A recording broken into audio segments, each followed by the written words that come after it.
Hello friends, this is Tina Malik. Welcome to Stairs to Success. Friends, हम pedagogy series कर रहे थे and I hope कि आपको पेडागोजी सीरीज पसंद आई होगी। कुछ बेस्ट क्वेश्चंस हमने प्रैक्टिस किए थे एंड प्रीवियस 2 वीडियोस हैं पेडागोजी सीरीज से रिलेटेड हैं। आज हम करेंगे थर्ड स्टार्ट करेंगे। आज हम कुछ क्वालिटी क्वेश्चंस करेंगे प्रैक्टिस, जो सभी टीचिंग एग्जाम्स में बेनिफिशियल रहेंगे आपके लिए। फिर चाहे आप कोई भी टीचिंग एग्जाम्स की प्रिपरेशन कर रहे हो, सीटेट, एचटेट, रीट, यूपीटेट या अदर कोई भी टीचिंग एग्जाम्स हो, सभी टीचिंग एग्जाम्स के लिए ये क्वेश्चंस बेनिफिशियल हैं। सो स्टार्ट करते हैं। आई होप कि आपको आज की ये सीरीज भी पसंद आएगी। स्टार्ट करते हैं।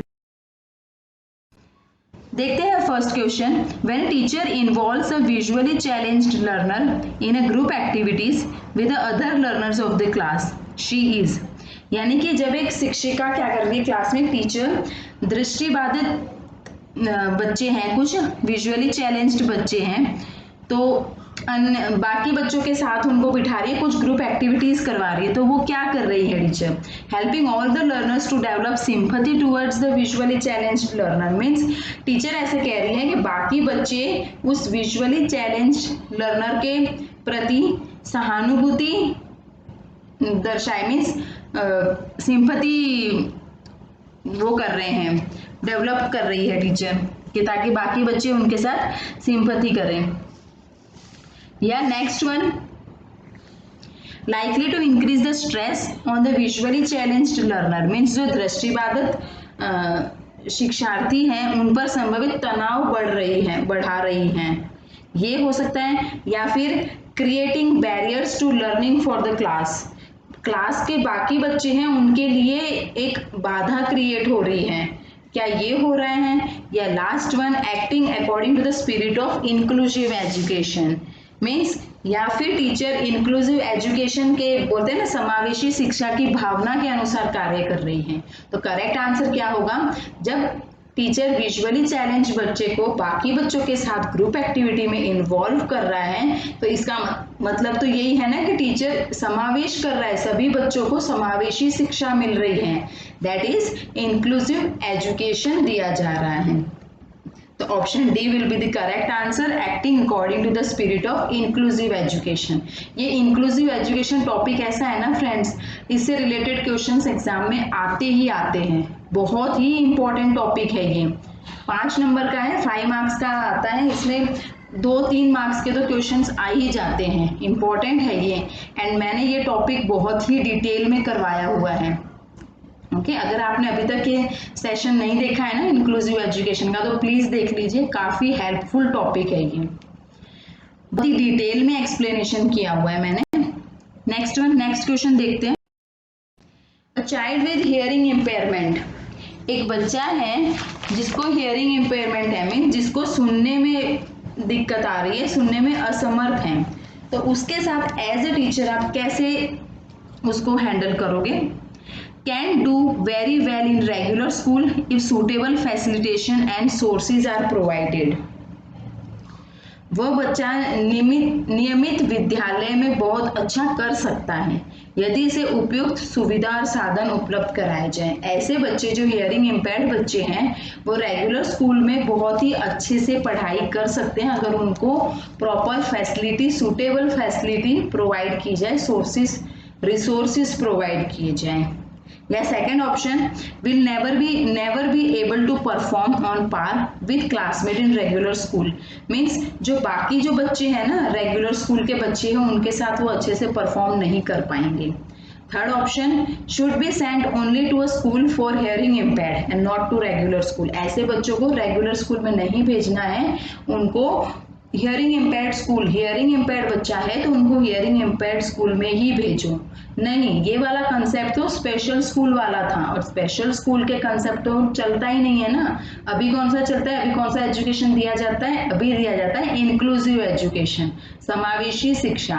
मीन्स सभी बच्चों को, फिर चाहे वो कैसा भी हो, ठीक है, चाहे उसको हियरिंग इम्पेयर्ड हो, विजुअल हो, ठीक है, लर्निंग डिसेबिलिटी हो, कुछ भी, कोई भी दिक्कत हो, ठीक है, कोई भी डिसेबिलिटी हो, उनको क्या करना है? सभी के साथ पढ़ाना है, समावेश करते हुए चलना है। ठीक है, तो रेगुलर स्कूल में ही ऐसे बच्चों को पढ़ाया जाए। लास्ट ऑप्शन कह रहा है will not benefit from academic education only and should be given vocational training instead. वो ऐसा कह रहा है कि इनको सिर्फ वोकेशनल ट्रेनिंग के देनी चाहिए, ये एकेडमिक एजुकेशन इनके लिए बेनिफिशियल नहीं है। तो इन सभी ऑप्शन को देखें ना तो सबसे बेस्ट ऑप्शन है A. Option A will be the correct answer. वो ऐसे कह रहे हैं कि ऐसे हियरिंग इम्पेयर्ड बच्चे रेगुलर स्कूल में काफी हद तक बेटर कर सकते हैं, सही कर सकते हैं, ठीक है, बेहतर तरीके से सीख सकते हैं अगर उन्हें सुटेबल फैसिलिटी, जो उनके अकॉर्डिंग फैसिलिटी और रिसोर्सेज प्रोवाइड किए जाएं। ओके, तो ओके देन नेक्स्ट क्वेश्चन देखते हैं। A teacher has hearing impaired child in her middle school class. It is important for her to, देखो ये भी सेम क्वेश्चन आ गया, हियरिंग इम्पेयर्ड का आ गया, जिस बच्चे को सुनने में दिक्कत आ रही है, ऐसे बच्चों के साथ टीचर कैसे करेगा हैंडल, देख लेते कैसे उनके साथ बिहेव करेगा। Ask the school counsellor to talk the child's parents and tell them to withdraw their child from school. आप ऐसे बोलोगे, आप स्कूल के काउंसलर को ऐसे बोलोगे कि इसके पेरेंट्स से बात करो और इसको इस स्कूल से निकाल कर दूसरे स्कूल में डालो, या फिर make the child sit at place from where she can see the teachers lips and facial expressions clearly. Third one, keep pointing to what the child can not do over and over again. Means बार बार उसको टोकते रहोगे, उसे डांटते रहोगे, ठीक है, कि आप ये सही नहीं कर पा रहे हो, ये सही नहीं कर रहे हो, आप बार बार उनको ऐसे बार बार कह रहे हो उनको ऐसे। या फिर ridicule the child and make her sit separately so that she joins an institution of hearing impaired. मतलब बच्चे को डांट फटकार कर उसे अलग स्थान पर बिठाए ताकि वह बधिर केंद्र में प्रवेश ले ले। मीन्स जो हियरिंग इम्पेयर्ड स्कूल होते हैं ना, इंस्टीट्यूशन होते हैं, उसमें चला जाए वो, आप उनको अलग बिठा दोगे नहीं।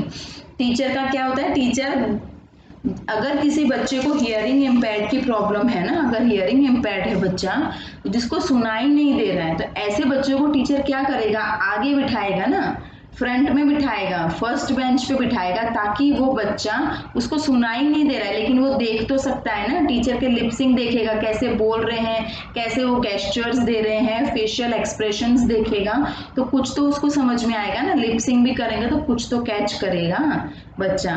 तो क्या है, उनको आगे बिठाना है, ठीक है, वो टीचर के फेशियल एक्सप्रेशंस क्लियरली देखेगा, लिपसिंग देखेगा टीचर की, ठीक है, उससे वो इजीली समझ पाएगा।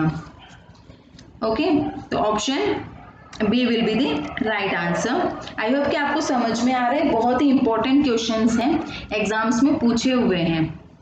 Next one, a teacher ask her class to cover sharp edges of furniture with cotton and use touch and feel notice boards and books. The need of which category of special learner is she attempting to cater to? Means teacher क्या बोल रहे हैं कि कक्षा में जो तीखी धार वाले जो कॉर्नर्स होते हैं ना, एजेस होते हैं, जैसे बेंच होते हैं, बेंच के कॉर्नर्स होते हैं, उनको कॉटन से ढके रखने को कहती हैं, और टच एंड फील वाली फीलिंग लानी है। मीन्स कुछ है जो उनको टच और फील से बताएंगे क्या क्या कुछ है, तो ये किन बच्चों के लिए अप्लाई किया जाता है टच एंड फील वाला। तो फ्रेंड्स ये मैं बता दूं, टच एंड फील वाला विजुअली इम्पेयर्ड लर्नर्स के लिए होता है, ठीक है। इन्हें टच एंड फील को क्या कहा जाता है, टैक्टाइल मटेरियल कहा जाता है, जिन्हें वो देखकर छूकर महसूस करते हैं, पता लगाते हैं क्या है ये। ओके, एंड एक लुइस ब्रेली करके एक इंसान थे, उनने एक ब्रेली लिपि मेथड करी थी, ठीक है, इन्वेंट की थी, जिसमें उभरे हुए अल्फाबेट्स होते थे, उनको छूकर बच्चे पता लगाते थे कि ये कौन सा अल्फाबेट है, ऐसे पढ़ाई होती थी, उनकी लर्निंग होती थी। ओके, तो ये option A will be the correct answer. Visually impaired learners के लिए होते हैं touch and feel materials, tactile materials. Okay, is that clear? चलो let proceed further. A child cannot distinguish between saw and was, nuclear and unclear. He is suffering from.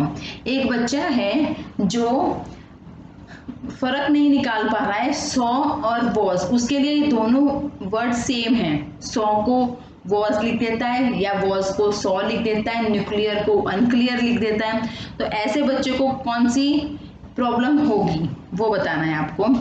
तो ये बहुत ही easy question है। The answer will be dyslexia. Okay, इसमें बच्चा सही से identify नहीं कर पाता है, कुछ अल्फाबेट्स डी को बी लिख देगा, ठीक है, डॉग DOG डॉग को GOD गॉड लिख देगा, मीन्स कुछ ऐसा होता है उनके लिए क्लियरली वो आइडेंटिफाई नहीं कर पाते हैं कौन सा अल्फाबेट है। ओके, तो ये कौन सी प्रॉब्लम होती है, dyslexia. Next one, in an inclusive classroom a teacher should, एक समावेशी कक्षा में शिक्षक को क्या करना चाहिए, believe that every child has a potential to learn as per their abilities and strength, मतलब ये विश्वास करना चाहिए कि प्रत्येक बच्चे में अपनी योग्यताओं एवं शक्ति के अनुसार सीखने की क्षमता है। करेक्ट है ये तो। नेक्स्ट और देख लेते हैं, show an attitude of pity and sympathy towards disabled learner, मतलब ऐसे कह रहे हैं कि जो डिसेबल्ड लर्नर्स होते हैं उनके प्रति दया और सहानुभूति का भाव प्रदर्शित करना। या फिर use labels such as handicapped child, retarded child to categorise them. देखो फ्रेंड्स, कभी भी पेडागोजी में एज अ टीचर आप ध्यान रखना, कभी भी आप बच्चों को लेबल नहीं करोगे, बच्चों को आप इस नाम से नहीं पुकारोगे कि आप हैंडीकैप्ड चाइल्ड हो, आप रिटार्डेड चाइल्ड हो, ऐसे कैटेगराइज नहीं करना है, उनको विभाजित नहीं करना है, वर्गीकृत नहीं करना है, उनको कैटेगराइज कभी नहीं करना है, उनके प्रति दया, सिंपैथी, सहानुभूति भी नहीं दिखानी है, ठीक है। या फिर आप pay attention only to the gifted and talented child, आप सिर्फ गिफ्टेड और टैलेंटेड बच्चों के ऊपर ही ध्यान नहीं लगाओगे ज्यादा, आपको क्या बताना है, इंक्लूसिव एजुकेशन क्या कहता है, इंक्लूसिव एजुकेशन ये विश्वास रखता है, ये बताता है कि प्रत्येक बच्चे में अपनी योग्यता और एवं शक्ति के अनुसार सीखने की क्षमता होती है, उनमें एबिलिटीज होती है, स्ट्रेंथ होती है, ठीक है, उनमें ऐसे बोलते हैं ना पोटेंशियल है सीखने का, as per their abilities and strength। तो option A will be the correct answer. Inclusive education यही बताता है कि हर एक बच्चे में every child has a potential to learn as per their abilities and strength. Okay, is that clear? चलो आगे देख। To deal with diversity in हर classroom a teacher needs to, अपनी कक्षा में विविधता को संभालने के लिए शिक्षक को क्या करना चाहिए, disregard the social context of the student, means शिक्षार्थियों के सामाजिक संदर्भ का सम्मान नहीं करना चाहिए, ऐसा तो नहीं होना चाहिए, ठीक है, सम्मान नहीं करना ये तो सही नहीं है। सेकेंड वन, जज the student on the basis of their physical appearances, मतलब उनके जो फिजिकल अपीयरेंसेस हैं उनके बेसिस पे ही आप बच्चों को जज करोगे, नहीं। Third one, be sensitive to the social and cultural context of the students, mean शिक्षार्थियों के सामाजिक और सांस्कृतिक संदर्भों के प्रति संवेदनशील होना है, संवेदनशील होने की आवश्यकता है तब, क्योंकि बच्चा, हर एक बच्चा डिफरेंट है ना, कोई कल्चर से आ रहा है, किसी का कुछ है, सब अपना अपना लैंग्वेजेस अलग है सबकी, कोई किस स्टेट से आ रहा है, तो जो भी उनका सोशल एंड कल्चरल कॉन्टेक्स्ट है ना उसको साथ लेना है, ठीक है, उसको संवेदनशील होना पड़ेगा उनके प्रति। Okay, give uniform instructions and disregard individual differences, समान अनुदेशन तो देना ही नहीं है, ठीक है, हर एक के लिए यूनिफॉर्म इंस्ट्रक्शन नहीं होता है, सबको उनके अकॉर्डिंग ही अप्लाई करना पड़ेगा। ओके, यूनिफॉर्म पैटर्न तो रखना ही नहीं है, डिफरेंट होगा, तो option C will be the correct answer कि सेंसिटिव रहना है, be sensitive to the social and cultural context of the students. Is that clear? देखा है ना, काफी क्वालिटी क्वेश्चंस हैं, इंपॉर्टेंट क्वेश्चंस हैं, एग्जाम्स में आए हुए हैं, अब जितनी आप प्रैक्टिस करोगे ना उतना ही कॉन्फिडेंस लेवल आपका हाई होगा, ठीक है। Next one, next question, in a culturally and linguistically diverse classroom, before deciding whether a student comes under special education category, a teacher should, मतलब कि सांस्कृतिक तथा भाषिक रूप से वैविध्यपूर्ण कक्षा में यह निश्चित करने से पहले कि शिक्षार्थी विशिष्ट शिक्षा वर्ग में आता है या नहीं, एक शिक्षक को करना चाहिए। क्या करना चाहिए? Segregate the child to neutralized environmental factor, means उसको अलग थलग कर लोगे। सेग्रीगेट तो कभी नहीं करना है ना, इंक्लूसिव एजुकेशन कभी नहीं मानता इसको। सेग्रीगेशन तो अगेंस्ट है, अगेंस्ट द लॉ है। अलग थलग तो करना ही नहीं है। Not involve parents as parents have their own work, means parents को इसमें सम्मिलित नहीं करेंगे, मीन्स इन्वॉल्व नहीं करना है, क्योंकि पेरेंट्स के पास अपना और बहुत सा काम होता है। या option third, evaluate student on her और his mother tongue to establish disability, अक्षमता स्थापित करने से पहले शिक्षार्थी की मातृभाषा का मूल्यांकन करना चाहिए। नहीं, मूल्यांकन तो कभी नहीं करेंगे ना, इवैल्यूएशन तो करना ही नहीं है, इवैल्यूएट करना ही नहीं है। तो best option will be D, use specialized psychologist, means पारंगत मनोवैज्ञानिकों का उपयोग करना है। Okay, next one, a student of B grade with visual student of 5th grade with visual deficiency should be, 5वीं कक्षा के दृष्टिबाधित विद्यार्थी को क्या करो, कैसे हैंडल करोगे आप? Excused to do a lower level of work, मतलब निचले स्तर के कार्य करने की छूट मिलनी चाहिए उसको। या फिर हेल्प्ड विद हिज और her routine work by parents and friends, माता पिता और मित्रों द्वारा उसे दैनिक कार्यों को करने की सहायता की जानी चाहिए। Option third, treated normally in the classroom and provided support through audio CDs, हो सकता है। And last one, given special treatment in the classroom, कक्षा में विशेष व्यवहार करना चाहिए। तो option C will be the correct answer, क्योंकि वो विजुअल है ना, वो विजुअल इम्पेयर्ड बच्चा है, तो उसको हम क्या करेंगे, उसको वो देख नहीं पा रहा है पर उसको हम सुना तो सकते हैं ना, कुछ ऑडियो सुना दिया, सीडीज सुना दी, ठीक है, जिससे उसका कंसेप्ट क्लियर हो जाए, स्टोरीज सुना दी ऑडियो के थ्रू। तो option C will be the correct answer. Next one, यही थी आज की कहानी। इतने क्वालिटी क्वेश्चंस हमने आज प्रैक्टिस किए एंड आई होप कि आपको आज का सेशन पसंद आया होगा। अगर आज का सेशन आपको पसंद आया तो प्लीज़ लाइक कीजिए, फ्रेंड्स के साथ मैक्सिमम से बहुत ज़्यादा हो सके, जितना हो सके उतना शेयर कीजिए, क्योंकि बहुत ही इंपॉर्टेंट क्वेश्चन है। आप जितनी प्रैक्टिस करोगे उतना आपके लिए ही बेनिफिशियल होगा।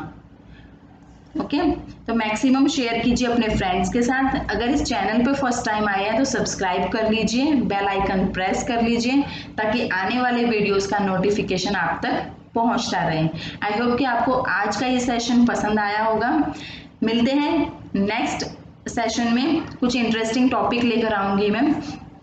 Till then take care, bye.